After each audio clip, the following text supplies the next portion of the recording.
CT4C, ça fait pas mal de temps qu'il existe. C'est un projet pour moi d'étudiant quand je suis rentré au CFEDEM de Lyon. Ça a toujours été un trio, musique électronique, art visuel et instruments acoustiques. Et là, on est passé dans une nouvelle étape cette année sur l'idée de composer des œuvres qui sont en lien avec la physique quantique. C'est-à-dire on s'inspire de comportements de la physique quantique et on va les réinterpréter avec nos outils. L'association des artistes du numérique de Lyon, la ADN, a organisé une résidence dans un cadre immersif en partenariat avec le Planétarium.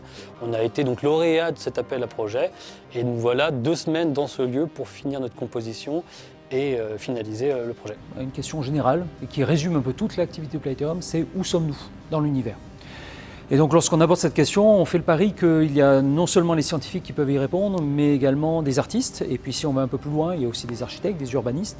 Et donc dans ce planétarium ici, on accueille tout au long de l'année en fait toute cette communauté qui viennent nous parler de leur rapport au monde, en fait, de la façon dont ils le décrivent et de la façon dont on vit nous-mêmes en fait à l'intérieur de cet univers.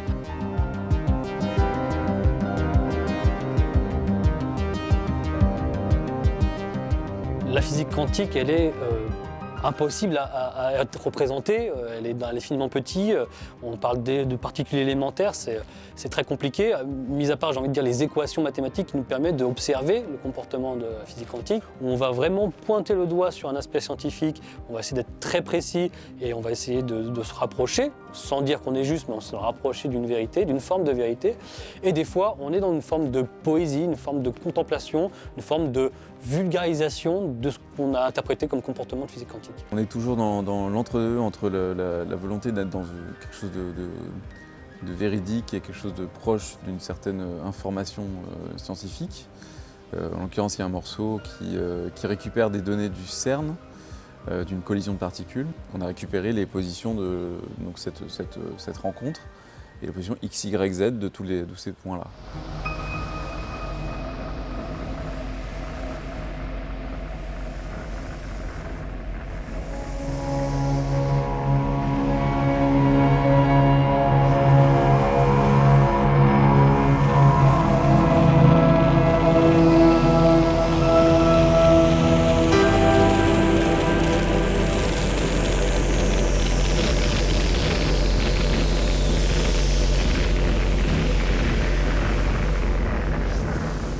J'ai rencontré Jérôme Audier, qui est donc docteur en physique quantique et physique des particules, qui a travaillé au CERN dans le cadre de la recherche de la découverte du boson de Higgs en 2012, donc il n'a pas pu spécialiser pour ce sujet, et on se voit régulièrement pour effectivement échanger.